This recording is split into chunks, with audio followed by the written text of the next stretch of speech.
trending topic, and it's called hashtag soft life. Seriously, I was like, what is this about? And then like I watched a video of someone who I already follow on YouTube, and when she was explaining it, I was like, oh my goodness, this makes sense. And then I was like, oh my goodness, I can put my input to this. I really want to do more sit down videos about life. Let me tell you about certain things you can do to live a soft life. So number one, quiet time. Seriously, when I say quiet time, I am not playing. It is very important to like have quiet time for yourself. Today's Monday and like I'm off to the shops by myself. I'm just going to do like basic like food shop, but the fact that I am going to be, or I'm going to be, it's going to be me and the baby. So if the baby doesn't stress me out, it's the other kids that stress me out. It's my favourite day of the week, and like just enjoying quiet time. And sometimes I just come upstairs and just be alone, have quiet time. I enjoy peace and quiet. Oh my goodness, the bin man is moving the bins real good right now. Wow. Now I understand why people are taking trips away to the Cotswold. Now I understand why people are moving to the countries. You know that program, Escape to the Country? I know why.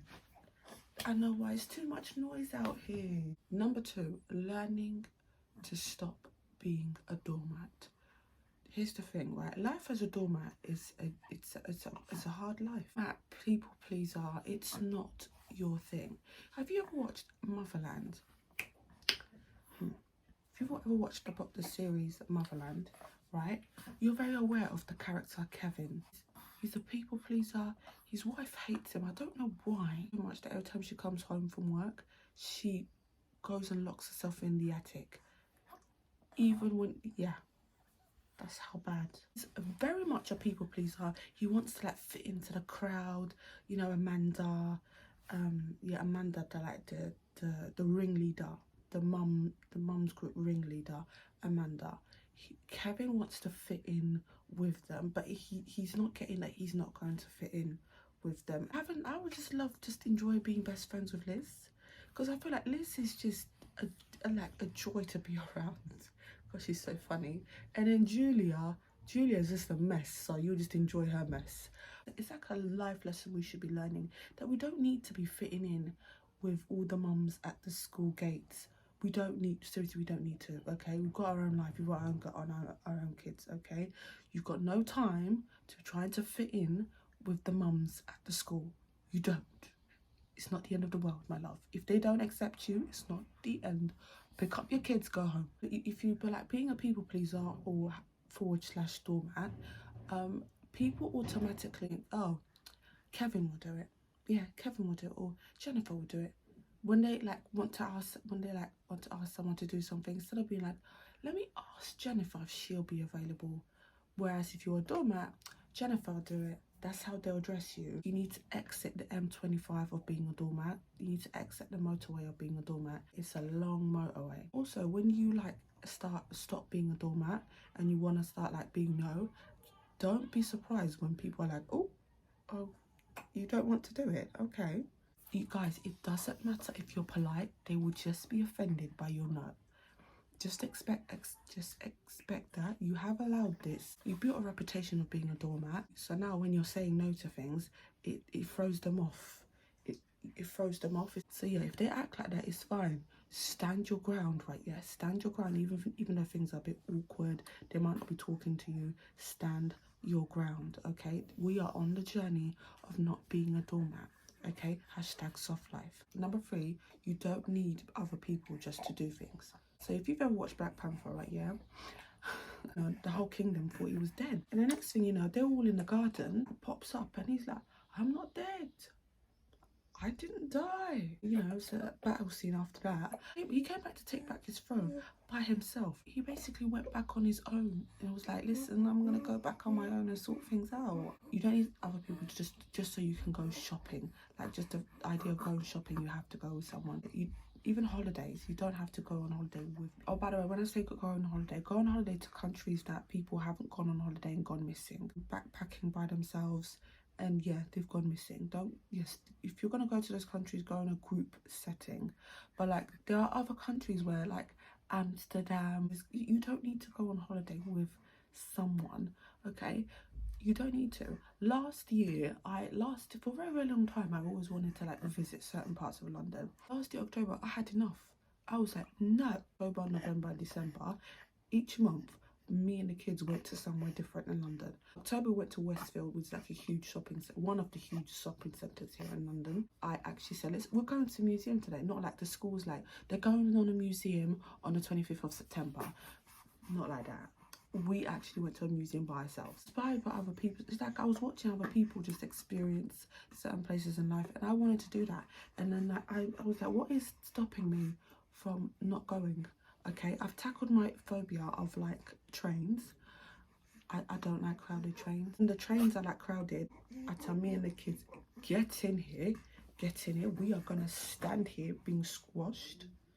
And on that day, oh my goodness, we were squashed. We went and visited a Christmas market, and we went and saw the London Eye for the first time, like in our life, for the first time, like face to face, like standing next to it, not like seeing it in the news and hearing bad news. Well, a journalist stands, while the London Eye stands behind a journalist trying to tell you that tax is going up. Like to stop like waiting for other people to go and visit certain areas.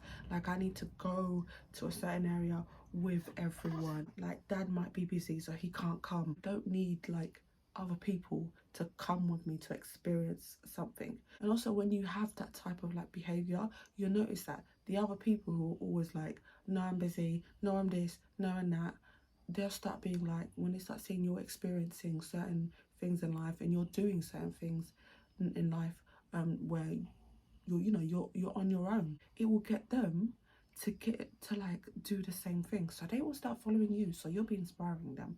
You don't need other people just so you can go and do certain things. You can do those things by yourself. Number 4 is actually the same as like, you don't need everyone to be. Number 4 is slightly the same as number 3, but like enjoying alone time, enjoying sometimes being alone. And also I think it connects with quiet time too, which is number 1. I like my quiet time. I like being alone. I like doing things alone. But also the downside of that, because of like being alone and I like doing things alone and stuff, I feel like the downside of that is that when it comes to like, when I do have interaction with people, I'm finding it difficult to, I find it difficult to make a conversation. Phone calls, I am not good with phone calls. And I told myself, you're gonna have to do this, because I know there's gonna be a part in my life where I'm gonna have to like one day I'm gonna go and visit my home country, the Democratic Republic of Congo, and like I'm going to be around family. Recently, I've just told myself I need to make better conversations when I do get them on the phone. I'm like talking to them, I'm making conversation. How are you? How's things? How's your health? Like I'm thinking of things to ask them, whereas before it's like, okay, it's not just how are you? Great. Are things good? Great. What do I say next? Like if I'm gonna be like an introvert, that's the thing, I'm an introvert. If I'm gonna be an introvert, which I like, when I am around people, I need to make more of an effort. And I feel like with other people, even if you like being alone is not your thing, you like to do all the time, it's going to have to be something that you're going to have to be into doing. Because again, if you want quiet time, if you want to do things without like having people around you to do it, because you can't do it because there's no one like to tag along, and it's not necessary for someone to tag along, like you're gonna have to like find a way to enjoy being alone, enjoying that small little space of being alone. Just enjoy that small little space. Weekend away in a cabin in the woods or something, people are into that. It's scary for me, especially because I do a lot of Netflix watching, and like nothing good happens in the woods. By the way, go to your cabin in the woods. Don't worry about me. Don't worry about me. It's just Netflix messing with me. When you like go and have your alone time, you enjoy your alone time, and then when you come back, I literally was away a few weeks ago, back in January, I was away for like a day. I enjoyed my one day by myself, And then the next day I was like, I need to get home. I was missing the people, but the people that I was missing, I came home and the house was a mess. I still missed them. I still missed them. I came home, the house was a mess and it needed me to fix it. Do you understand? I came home and I started fixing it. I think I remember crying as well, like hearing my son over the telephone. I remember crying because I missed him, but I was enjoying being like alone at the same time.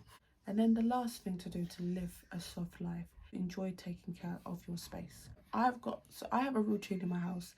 All the kids know what they're supposed to be doing, know the chores that they're supposed to be doing. When there are days when they're having a lie, actually working up, or like when I wake up really early, if I have like extra time in the day and I'm like, you know what, I feel like cleaning, doing a deep clean in the kitchen, or in the living room, wherever. I literally enjoy taking care of my space. I literally enjoy cleaning. Yesterday I decluttered, so I've got a cupboard in my cabinet. When my cabinet is like decluttered, am I going to enjoy like cleaning, washing the dishes, the process of taking care of my space. Taking care of your space, decorating your space, making sure it's nice. It counts as living a soft life. After like a long day of work, when you have a nice home to come back to every single day, it counts as living a soft life. Seriously, I'm telling you, the amount of times I walked in like late afternoon, I come in after like finishing homeschooling the kids. I come in, I sit in my room, right, yeah, having my quiet time. Remember, because I took care of my space and I cleaned the space and I just sit here. I'm having a blast, you guys, having just a blast just sitting here because I took care of my space and now I'm having my quiet time at the same time. Yeah, those are the things that you should do to live a soft life. See you in my next video.